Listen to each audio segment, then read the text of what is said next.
Most people believe empires fall because they run out of money.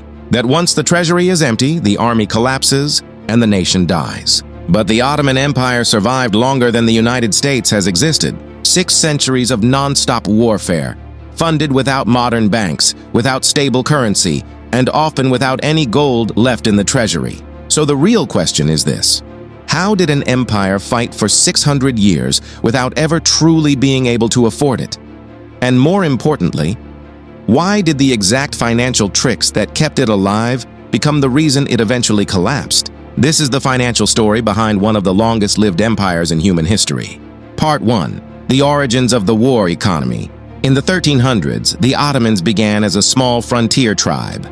They had almost no resources, but they did have one thing that changed everything: warriors who believed conquest itself was income.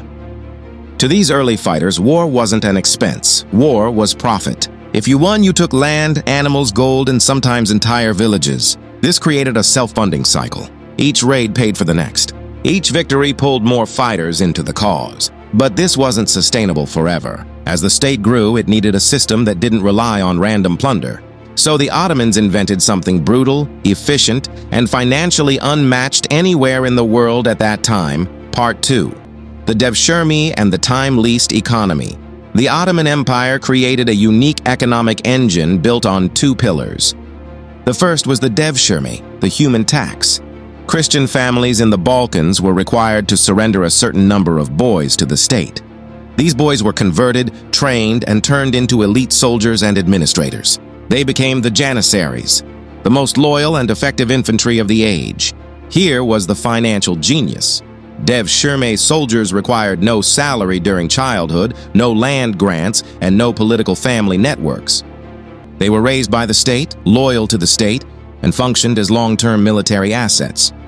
The second pillar was the timar system. Instead of paying cavalry soldiers with cash, the state rewarded them with the right to collect taxes from specific villages. In exchange, they provided military service. This meant the empire didn't need a modern treasury to fund 40,000 cavalrymen. The countryside paid them directly.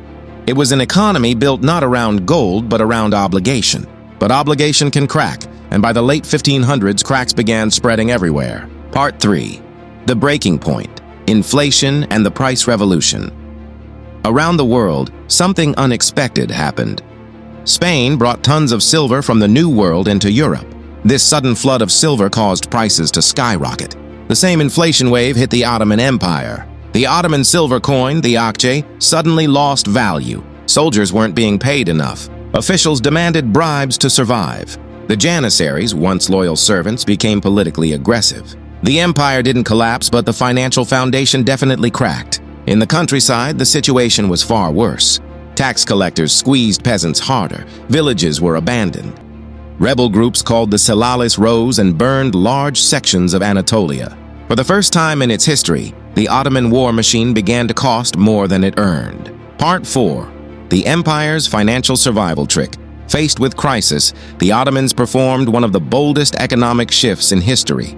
They sold tax rights to the highest bidder. This system, called tax farming, allowed wealthy elites to pay the government up front in exchange for collecting taxes themselves.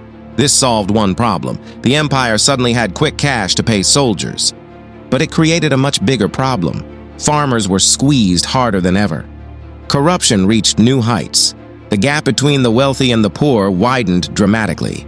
The system kept the empire alive, but only by hollowing it out from within. As centuries passed, the empire survived financially only by shifting the burden onto ordinary people.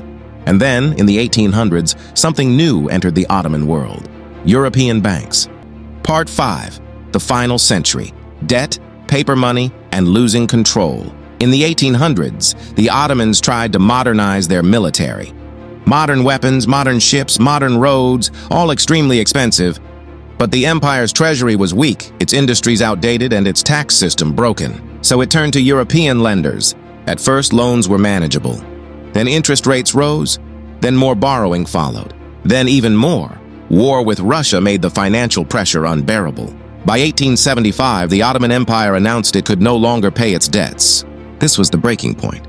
European creditors stepped in and took control of major Ottoman revenues: tobacco, salt, stamps, alcohol, and more.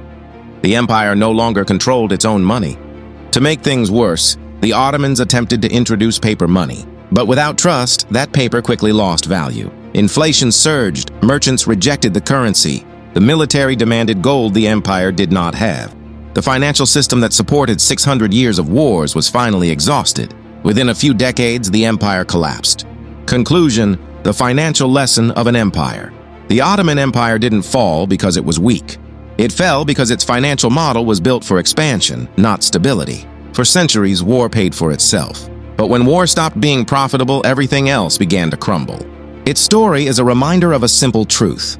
Empires rarely die from military defeat.